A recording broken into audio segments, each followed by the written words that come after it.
what I hope is that by the conclusion of this information session or chat, or just organic conversation that we're having, because that's what I want it to be.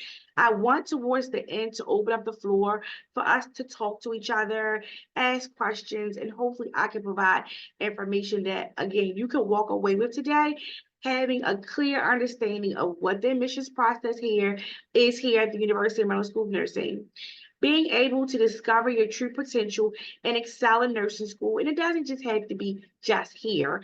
And we'll discuss that later.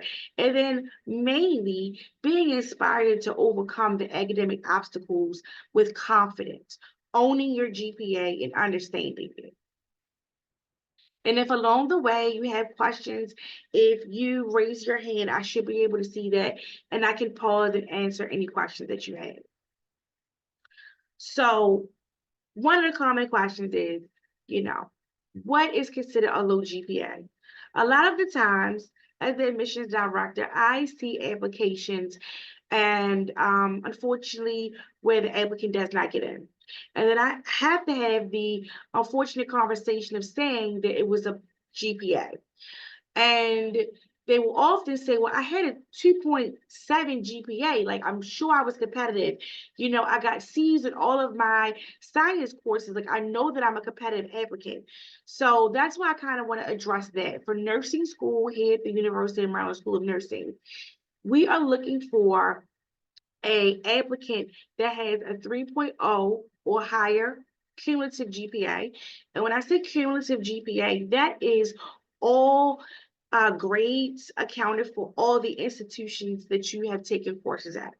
So that is your whole entire academic history, whether that is undergrad, whether that's grad, whether that's if you took like just some random courses, that is going to be a cumulative. And then also an applicant that has a 3.0 or higher in your sciences. Okay, so anything less than that, that would be considered a low GPA. And we could talk about that in the next couple slides. So one of the things that I tell applicants to focus on is your science GPA. So I'll have conversations with applicants and they may have a strong cumulative GPA, but their science GPA is not as high. And I had to explain to them that your science GPA for nursing and most of the health professions is going to be the most GPA, the most important GPA for you. And oftentimes students don't know how to compute those GPAs from those courses, or they don't know what courses are comprised of a science GPA. So what we're specifically looking for, and is most nursing schools, is the 4 core. That's going to be your chemistry grade with a lab. That's going to be anatomy and physiology 1 with a lab, anatomy and physiology 2 with a lab, and microbiology with a lab. Those are the 4 courses that you want to make sure that you have a B or better in. But because we're only looking at 4 courses, if you get 1 or 2 C's in one of the 4 core courses, that's going to bring your science GPA down to less than a 3.0. Okay, so if you have to retake classes or you're thinking about how to make your application more competitive, this is where you want to start. You don't want to restart maybe taking, college algebra or any of the humanities or anything like that. It's going to be your science courses. Now, this is for your entry into practice programs like our Bachelor of Science in Nursing and our Master's Entry. But even after that, if you later decide, or if you're someone on the call who's interested in further your education by way of our master's degrees or our DNP degrees, we also look at the sciences. And the unfortunate conversation that we have to have is by the time you get to your DNP program or applying to your DNP program, it's been years since you've taken these pre-nursing courses. And you'll ask yourself, like, wow, what could I do to strengthen my education? I mean, my application, because my science courses, I didn't do so well in those courses. So we'll talk about that a little bit later, but I just want you to leave today understanding that these are the 4 most important courses. So understanding the GPA roadblock, okay? A low GPA It can be, and my goal is to be transparent, a significant obstacle during the admissions process. And it may even make you, you question your chances of getting into the program. A lot of the times I get phone calls, and one of the common questions is, what's the average GPA? Or what's the lowest GPA you take?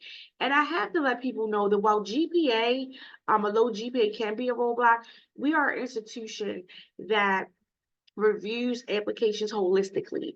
And what does holistic admissions mean? It means that we are reviewing all the components of your application. So it's not just based on GPA. So remember, GPA is important, but it's not the end of the road. Okay, so while your GPA may be lower, there are other things in your application that you can do to strengthen it. And I just have a quote here that I use sometimes with applicants. Roadblocks such as GPA roadblocks are not obstacles, but mere reminders that success awaits our perseverance and determination.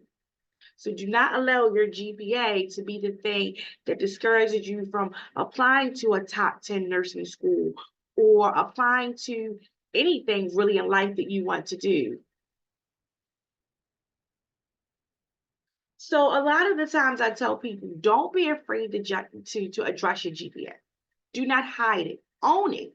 Once you can start to own your GPA, you will begin to, that's the first step in strengthening your application. Owning your GPA demonstrates self-awareness.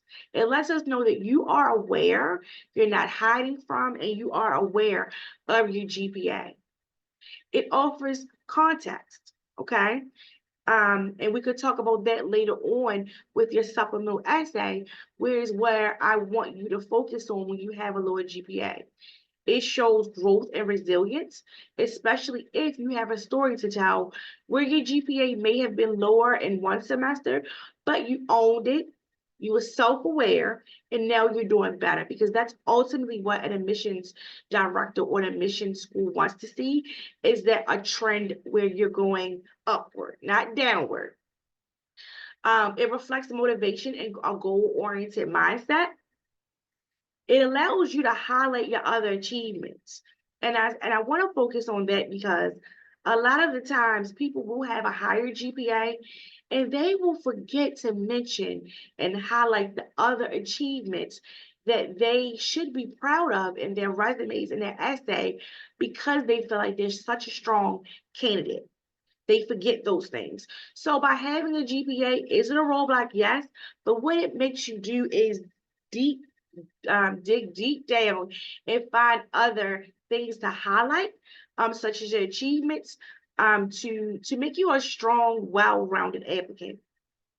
And then also it conveys honesty and transparency. I think transparency is my biggest or favorite word, right? A lot of the times I talk to applicants who to me seem absolutely oblivious about their GPAs, right? And have no idea why they didn't get in, or no idea why they were put on the wait list. Owning your GPA, not being afraid to address it, and then putting it out there in the conversations. So when you're going to these open houses and you're going to these information sessions, you should be the one in the room to raise your hand and ask, hey, I didn't do so well in my pre-nursing courses.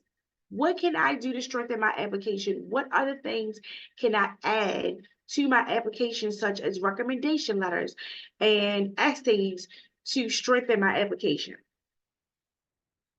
And again, I may be talking fast. If you have any questions, please feel free to ask. So you've gone to school, you didn't do so well in your GPA or your science courses. What can you do to enhance your GPA? So one, remember that upward trend that I was talking about. So showing improvement in your subsequent academic performance. If you failed the class or you got a C or a D, there's absolutely nothing that you can do to rewrite history, okay? So showing improvement in your future courses, it speaks to your ability to move on past your low score or your low grade or your low GPA. Also, you want to consider retaking courses to improve your grades. Again, if you've gotten a B or lower in any of those four courses that I talked about, which is chemistry, AP 1 and 2, and microbiology, you want to consider retaking those courses to improve your grade. Okay?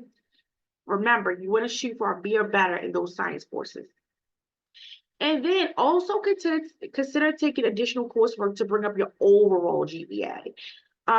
So your GPA doesn't go away, neither does the bad grade. But what happens is, so I can speak for the University of Maryland School of Nursing. If you've taken a chemistry course, and let's say you got a C in chemistry, we are going to provide a GPA including that C. But then what we also do is we have a calculation that we use that's called most recent. So if you retook that chemistry course and you have an A, that second calculation that we're going to do is going to take away that C and only calculate that A. So while you may have a 2.5 science GPA, your most recent science GPA is going to be higher. And that is what we look at with holistic admissions. Okay. And, again, if you've already graduated, you already have a bachelor's degree, and maybe you're interested in the Master of Science entry-level program, and your GPA is lower. One of the things that you can't do anything about your lower GPA, but you can consider taking additional coursework.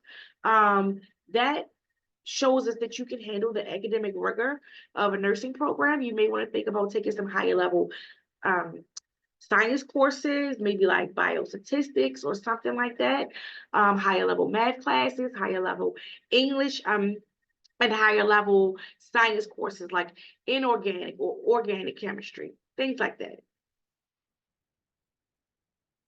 So this is your time to shine. Do not be afraid to talk about yourself. Do not be afraid to highlight your strengths. This is where you want us to know you as a person and not an applicant. Most nursing schools for each program are going to get anywhere between 300 and 400 applications per cycle. Okay, your application for most admissions offices is going to be at number 11111. So how do I stand out so that they know me? How do I make my story stand out? What can I do? Well, that is why you have a resume. And that's where you want to highlight those strengths, okay? You want to showcase any relevant experience that you have in the healthcare field. Maybe you were a scribe, maybe you were a transporter, maybe you were a CNA. Any relevant experience that you have, you want to make sure that is at the top of your resume. And no worries, if you didn't have any current health care experiences, any experience is better than anything, better than nothing. Because what it does is there's a lot of transferable skills. I have a applicant that I met at Red Lobster, and those are things like she hadn't worked in healthcare and maybe was concerned about not really having anything to put on her resume. Those are transferable skills, working with the public, customer service. Those are things that you can highlight, even if you worked at the Walgreens or if you worked at, as a server. Those are things that you can add on your resume because those are transferable skills. Also, very important to discuss leadership roles. Any leadership roles while you were in high school or in your first 2 years of college, any volunteer work with the community, any community involvement, that is where you want to highlight that. It could be church. Maybe you served on a missionary trip, or maybe you did a work with healthcare for the homeless, or anything that you've done that can add to your resume. You want to put that, okay? Because what it does is it demonstrates your commitment to the nursing profession. All right. Your supplemental essay. Now, I can't speak to all nursing schools, but if you're applying to other schools, which you should, and we'll talk about not putting all your eggs in one basket in the next couple slides. But for us, we have the option for a supplemental essay.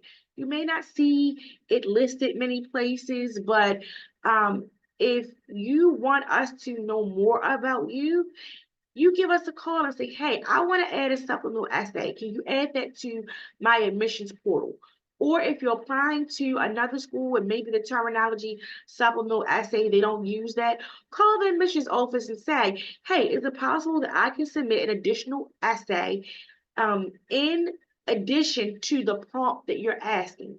So most schools are going to ask you for a very specific prompt. We're asking for you to answer two very specific prompts, and you really don't get the opportunity to discuss the underlying factors that affect your GPA. So that's why you want to put that into a separate essay. You don't want to try to put that all into your Florence Nightingale essay. You want to make that separate.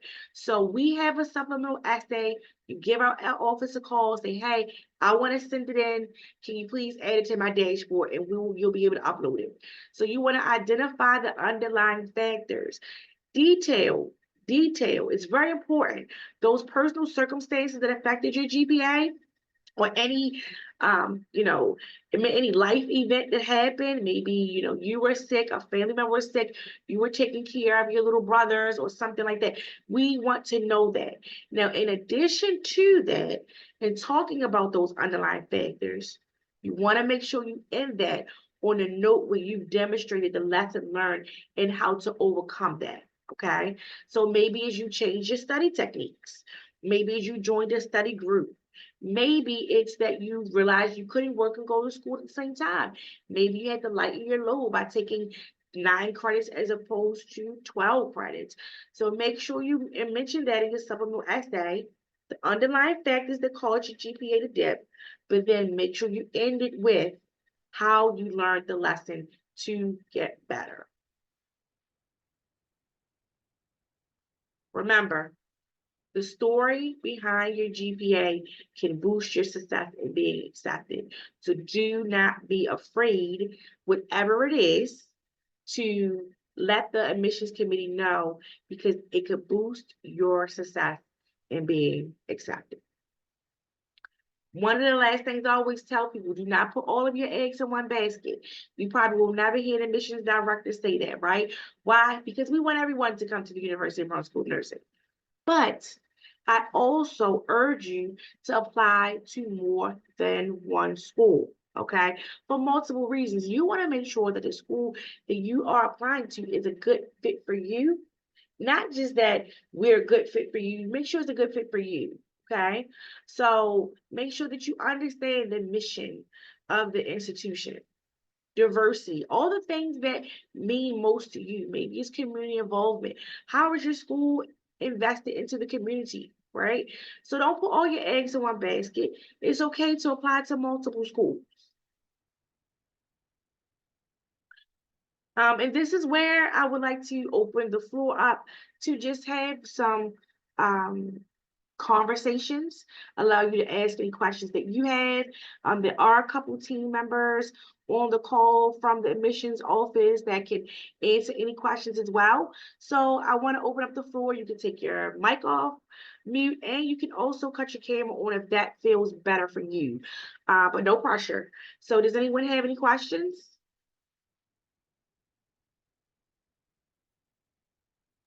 I do have a question. Okay. Hey, actually, my question is, I have a bachelor's of arts, Okay. yes, from like, not actually from the United States, Hmm. yes, but I am interested in the program, the MSN program. Hmm. Yes, so I came to find out on Google, through my search, I came across this program, the nursing program. So that was how I sent in my inquiry, and I was told to like come into this information session to get more information on how to get into the program and how to boost my GPA, because I did make mention of my GPA and how I could boost my GPA because I don't have a science background. So that is my whole thing. So Okay. Yeah. Well, that's perfect. So yes, and feel free to even if it's not questions specifically about boosting your GPA, we're Mhm. well equipped to answer any questions that you may have today. So yes, we had two entry into practice programs. One is BSN, and the other that Loveline mentioned is the Masters of Science entry level program. That is for people that have a non-nursing degree, so a degree in something else, the arts, the anything really, music, something like that. It doesn't have to be in the sciences.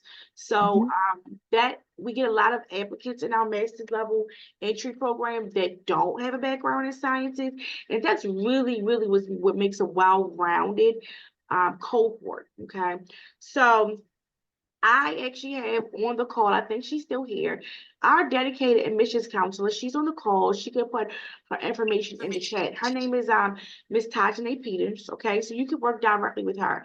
If you have a degree that's not from the United States, the first thing you want to do is get evaluated by a NACES member. Okay, so that we can actually see what your GPA is after it's calculated by a NACES member. And we are having a open house here at the Baltimore location for our BSN and Master's entry level program on April the 6th. You should see some information about that on the website soon for you to RSVP.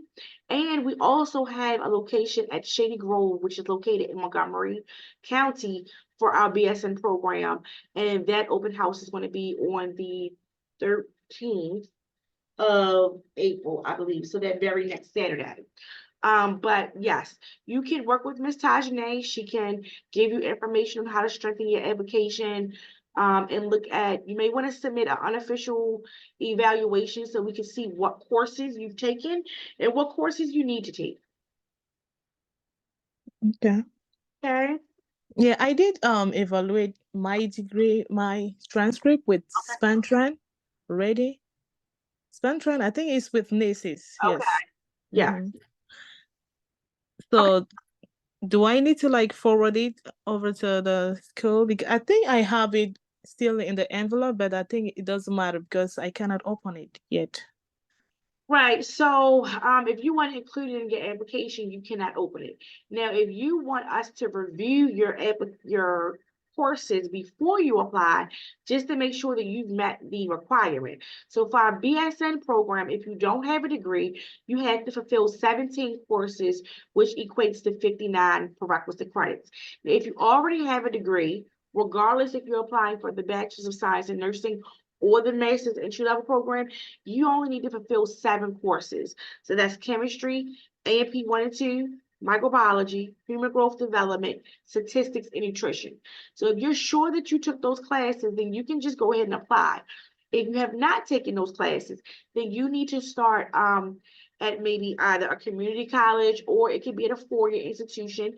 But I suggest you save your money and taking those prerequisites, and then you'll be eligible for the program. But if you Tajane, again, she could put her, if she, I'm not sure if she did already, put her information in chat. You can have a, communicate with her, and she'll be able to walk you through the admissions process. Okay, thank you. You're welcome. Let's see if I thought I saw you take your did you come off of me? Did you have a question?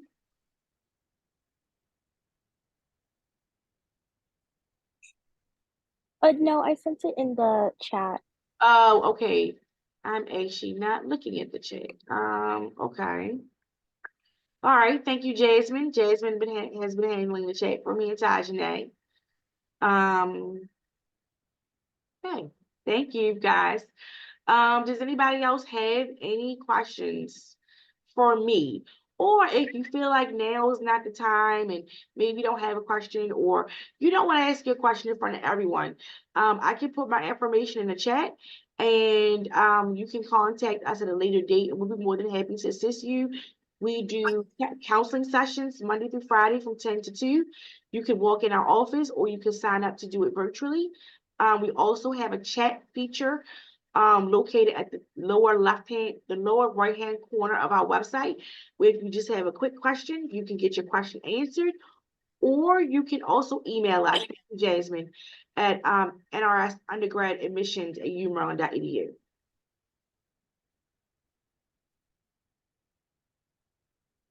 Does anybody have any additional questions?